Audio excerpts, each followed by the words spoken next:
Salut à tous, c'est Lunaris.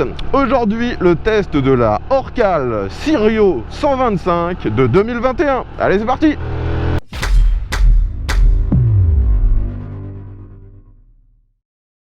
Les amis, aujourd'hui, j'ai encore la chance d'avoir un abonné qui s'est déplacé jusqu'ici sur mon lieu de tournage habituel afin que je puisse tester cette moto.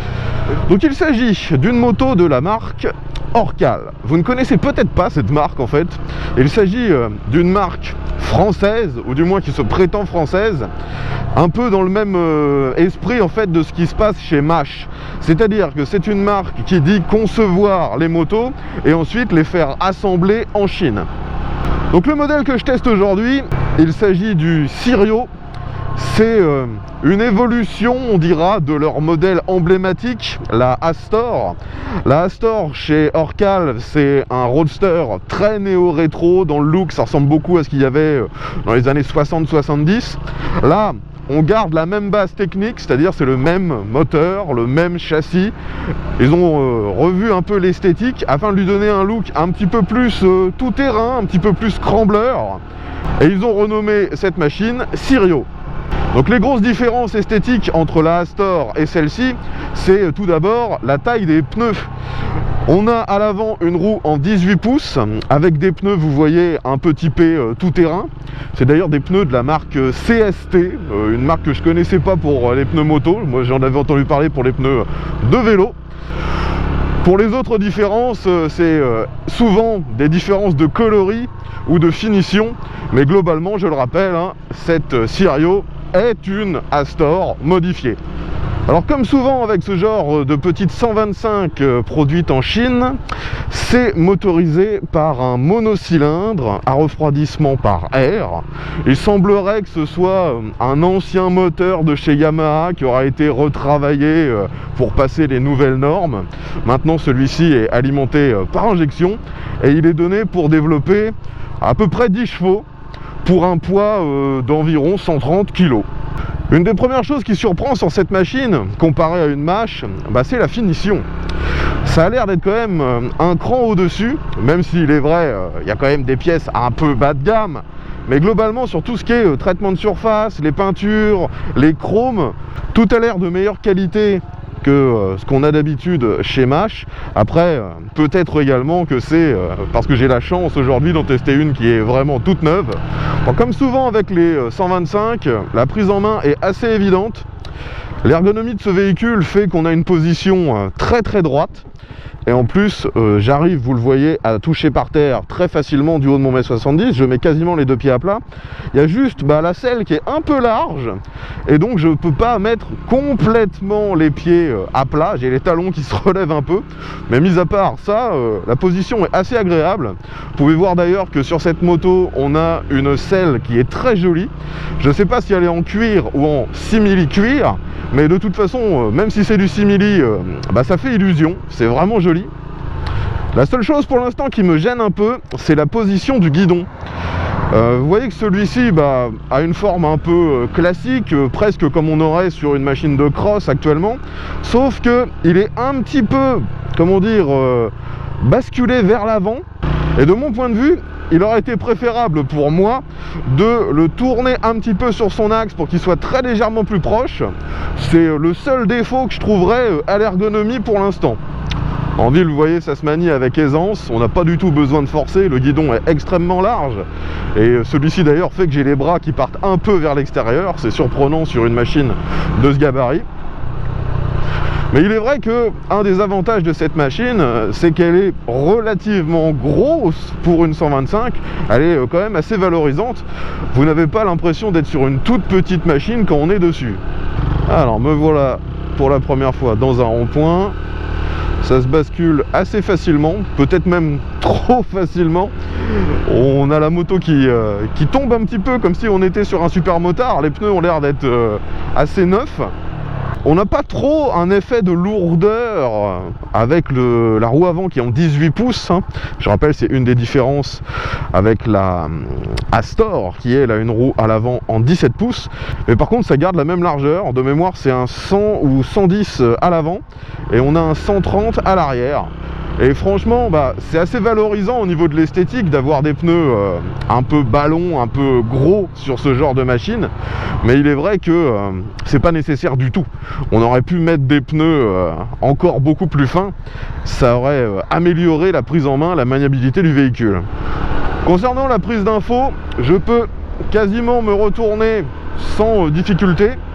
On a les deux rétros qui sont chromés, ronds, assez jolis, bien placés sur l'extérieur. Je vois pas du tout mes bras dedans. On voit parfaitement ce qui se passe derrière. Alors par contre, la moto, quand on est sur une route un petit peu déformée, forcément, elle gigote un peu. Et la lisibilité dans les miroirs s'amoindrit instantanément. Il y a quand même pas mal de vibrations qui remontent dans ceci. Ce qui est surprenant avec cette moto, c'est le peu de bruit qu'elle produit. On a l'échappement d'origine, c'est un échappement chromé en position basse sur la droite. Il est assez joli, mais il fait quasiment pas de bruit.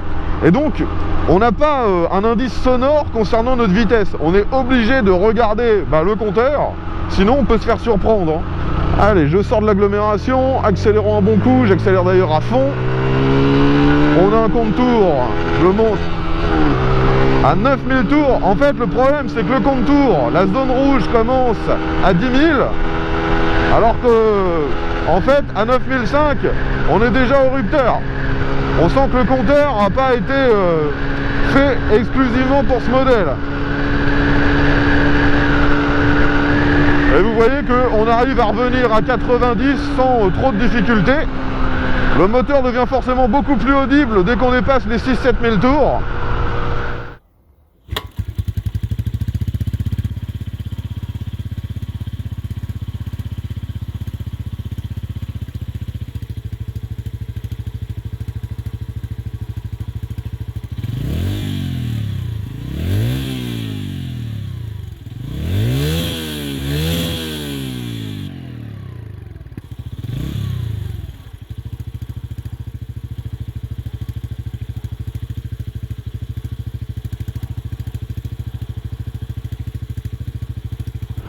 Alors, je vais prendre ce virage à basse vitesse comme je fais à chaque fois. Et forcément, avec une 125, ça se passe sans problème. Là, de nouveau, je prends ce virage à basse vitesse. On a juste une toute petite résistance supplémentaire par rapport à un véhicule qui aurait des pneus plus fins et moins larges. Mais franchement, il n'y a pas vraiment de difficulté. Avec ce guidon énorme, ça se manœuvre tout seul. Comme d'habitude, je vais utiliser cette route pour tester l'accélération. Bien sûr, avec si peu de performance, je rappelle, elle est donnée pour 10 chevaux, je ne pense pas arriver à 100 km/h sur l'espace que j'ai ici. Donc on verra déjà si j'arrive à remonter à 80-90. Seuls les 125 qui font 15 chevaux, ce qui est là, je le rappelle, la limite légale, arrivent à monter à 100 km/h sur cette route. Donc je rappelle, monocylindre, 10 chevaux, 130 kg. On est parti, il n'y a pas d'aide électronique, il n'y a même pas l'ABS. Allez, let's go. Alors comme souvent avec les 125, il faut vraiment accélérer à fond. Allez, j'arrive à 60, 70, 80, et maintenant il faut que je ralentisse. Le frein arrière, ça freine quasiment rien. Le frein avant, par contre, lui est plutôt bon. Il y a du mordant. Bon, vous l'avez vu, il n'y a clairement pas une puissance délirante. Monter à 100 km/h, c'était juste impossible. Donc on est dans la moyenne basse de ce qui se fait actuellement pour une 125. Les 10 chevaux de la fiche technique, je pense que c'est la réalité. Elle ne doit pas faire plus. Je vais utiliser maintenant cet espace pour tester l'angle de braquage. Donc vous voyez, je le rappelle que je touche des deux côtés. Mais c'est vrai que quelqu'un de plus petit que moi ne pourrait pas mettre les deux pieds au sol. Je signale mon intention de tourner, je braque à fond. L'angle a l'air d'être relativement standard. Je maintiens la machine bien droite pour vérifier si je ne sors pas de la route. Et vous voyez que je finis pile sur l'autre fil, donc c'est standard. C'est ni excellent ni mauvais. On a vu des 125 qui réussissaient à braquer beaucoup mieux que celle-ci, donc c'est juste standard. Je recommence une accélération et ensuite je me concentre ce coup-ci vraiment sur le freinage. Allez, let's go.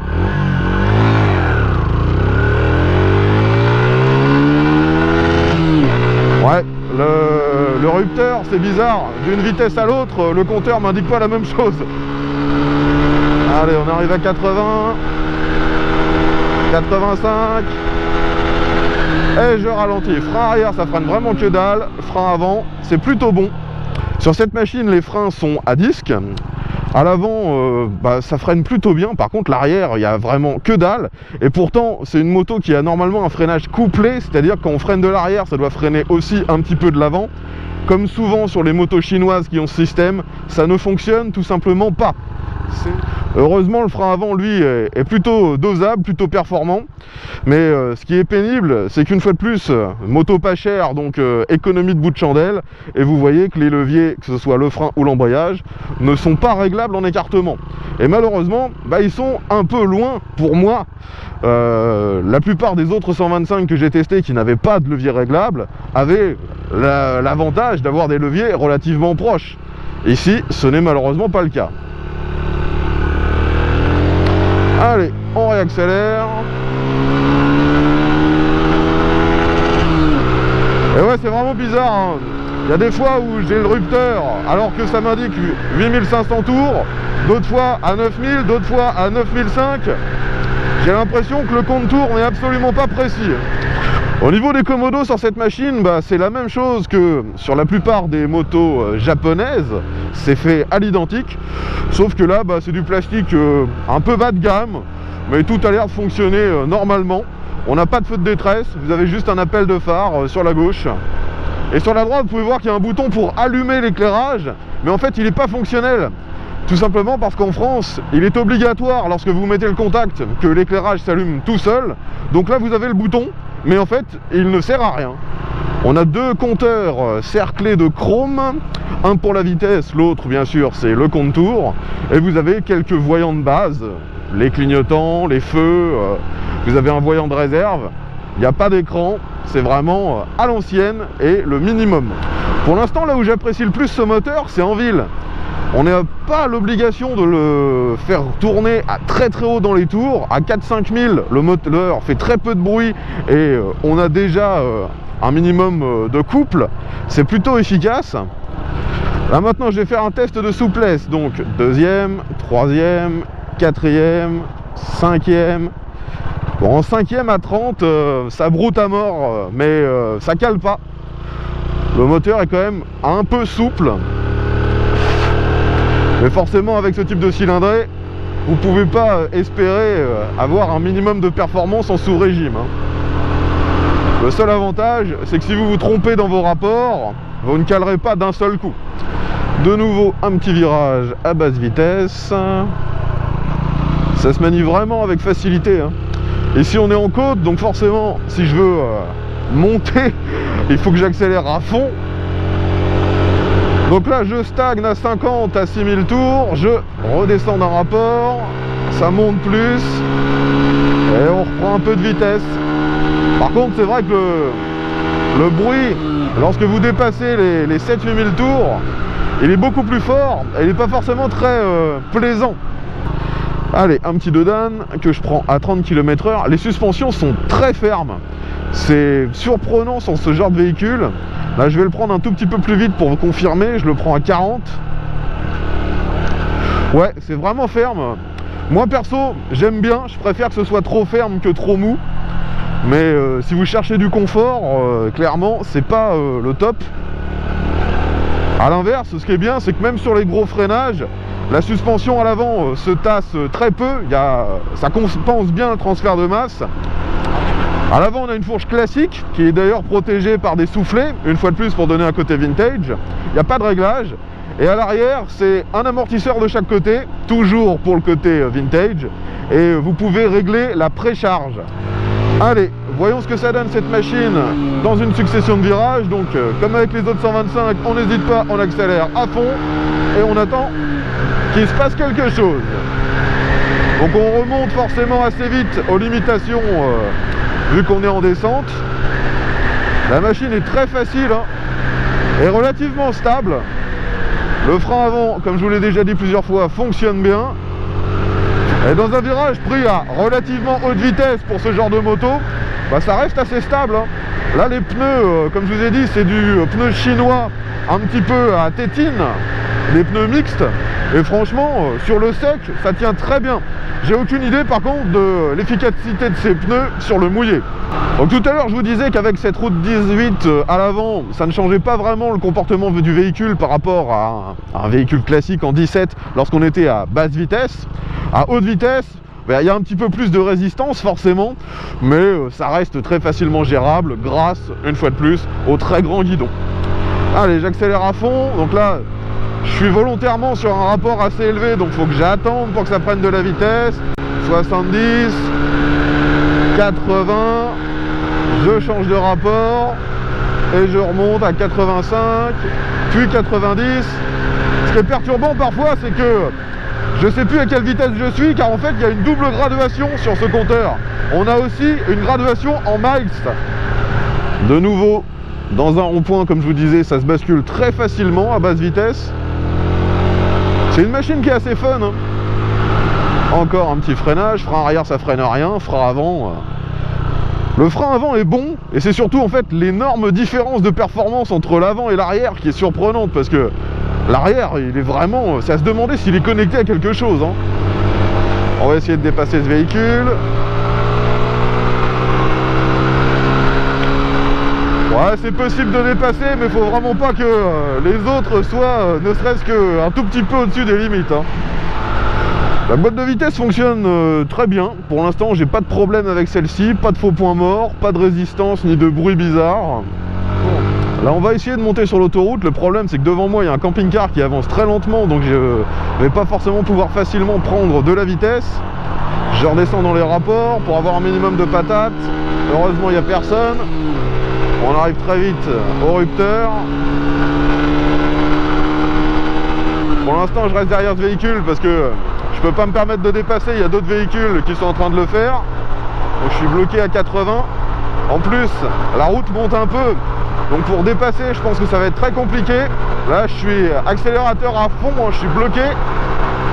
Et j'arrive pas à dépasser le 90. Je prends très très peu de vitesse. Et je pense que j'arrive à en prendre parce que je suis dans la speed derrière ce véhicule. Là, j'arrive à un peu moins de 100.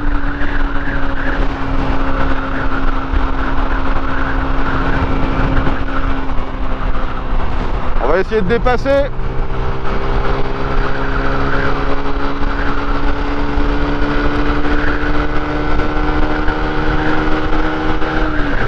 Je passe la 5e à 100, j'arrive à 110, là c'est légèrement en descente, 115, et clairement, une fois de plus, j'ai l'impression que le contour il déconne, parce que je vois parfois ma vitesse augmenter ou descendre, et le contour il bouge pas. Allez, je sors de l'autoroute, je refreine un bon coup. Alors concernant l'éclairage de cette machine, une fois de plus tout a été fait pour donner un look un peu vintage. Donc on a un gros phare rond chromé à l'avant avec une ampoule halogène, tout ce qui est le plus classique. Les clignotants sont pas trop gros, ils sont plutôt jolis et ça harmonise très bien avec le reste de la machine. Par contre bien sûr on n'a pas de feu de détresse, ça c'est un peu dommage.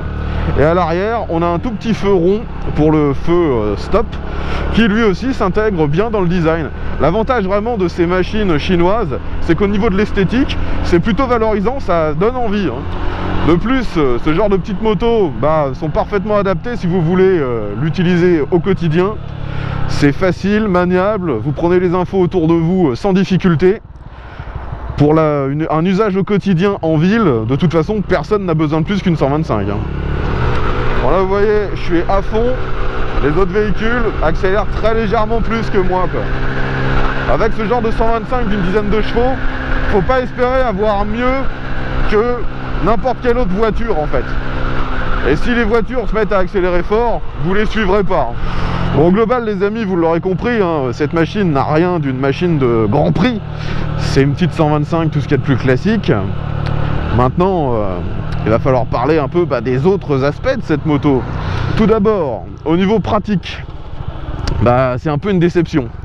Souvent sur ce genre de moto un peu vintage, on a un emplacement sous la selle, mais là, il n'y a rien du tout. La selle d'ailleurs ne se démonte pas. elle est fixe. Si vous voulez la démonter, il faut des outils. Et vous avez des caches sur les côtés, pareil, il n'y a pas de rangement derrière. Vous avez d'un côté la batterie et de l'autre côté, je ne sais plus ce que c'est, mais ça se démonte pas facilement. Donc au niveau des rangements, c'est zéro. Ça, c'est vraiment un point faible. Il faut savoir par contre que si vous avez réellement besoin, eh bien, il est proposé au catalogue des accessoires des supports pour mettre des sacoches. Concernant la consommation, la fiche technique de ce modèle indique 2,5 litres au 100 si je me souviens bien. Le propriétaire me disait que pour l'instant il l'a utilisé très peu, vous voyez, à la 1200 km, il l'a utilisé essentiellement en rodage et il avait une consommation qui était inférieure à ça, aux alentours des 2 litres 2, à voir une fois maintenant qu'elle sera utilisée à son plein potentiel, si la consommation ne va pas augmenter. Mais donc avec une consommation de 2,5 litres au 100 et ce réservoir qui fait 16 litres, vous avez vraiment une bonne autonomie. Ça, c'est un bon point sur ce genre de machine. Donc je rappelle que aujourd'hui ce que je teste, c'est le tout nouveau modèle, le 2021. Donc si vous voulez l'acheter, elle est exactement comme le modèle que j'ai aujourd'hui. Elle est en vente depuis quelques années. Actuellement, elle est toujours donc au catalogue pour 2600 €, ce qui est un tarif parfaitement concurrentiel, vu que les équivalents de chez Mash sont au même prix. Et malheureusement, il n'y a pas de concurrente, on va dire, plus haut de gamme sur des marques japonaises. Il n'y a pas réellement de 125 Neo Rétro, quoi. Donc vu qu'elle est au même prix que chez Mash et que globalement elle semble mieux finie, je ne pourrais que vous recommander celle-ci par rapport à une Mash. Après, reste à voir si au fil des années Mash ne s'est pas également amélioré au niveau de la finition, mais celle que j'avais testée, qui datait d'il y a quelques années, n'était clairement pas terrible. D'ailleurs, si vous possédez une de ces Orcal, n'hésitez pas à nous donner votre retour, voir si vous avez eu des problèmes, si ça a été pris en charge, vu que cette machine est garantie 2 ans, mais parfois, même pendant les périodes de garantie, certains constructeurs sont un peu rétifs lorsqu'il faut payer des pannes. Donc n'hésitez pas, donnez-nous votre retour d'expérience. Est-ce que vous avez rajouté des accessoires? Est-ce que vous avez eu des pannes? Enfin, vous l'aurez compris. Ce sera intéressant d'avoir l'avis des propriétaires. Ça nous changera des rumeurs concernant les machines chinoises. Je pense maintenant avoir fait le tour des caractéristiques de cette Sirio de 2021. Si vous avez des questions, mettez ça dans les commentaires. Si vous possédez une de ces machines, je le répète, donnez-nous votre retour d'expérience dans les commentaires. Et je tiens encore à remercier l'abonné qui est venu ici avec cette moto qui est toute neuve afin de me la faire tester. C'était super sympa de sa part. Je reprécise d'ailleurs que l'ensemble des tests sur ma chaîne, que ce soit moto ou voiture, sont toujours faits en collaboration avec mes abonnés. Donc si vous disposez d'un véhicule que vous aimeriez me voir tester en vidéo, eh bien contactez-moi. Tous les moyens de le faire sont dans la description. J'espère que vous aurez apprécié ce test. Si c'est le cas, pensez à mettre un petit pouce vers le haut, partagez la vidéo sur les réseaux sociaux, abonnez-vous si le contenu vous plaît, vu que je fais ce genre de test très régulièrement. J'espère qu'on se retrouvera très bientôt et je vous dis, à tous!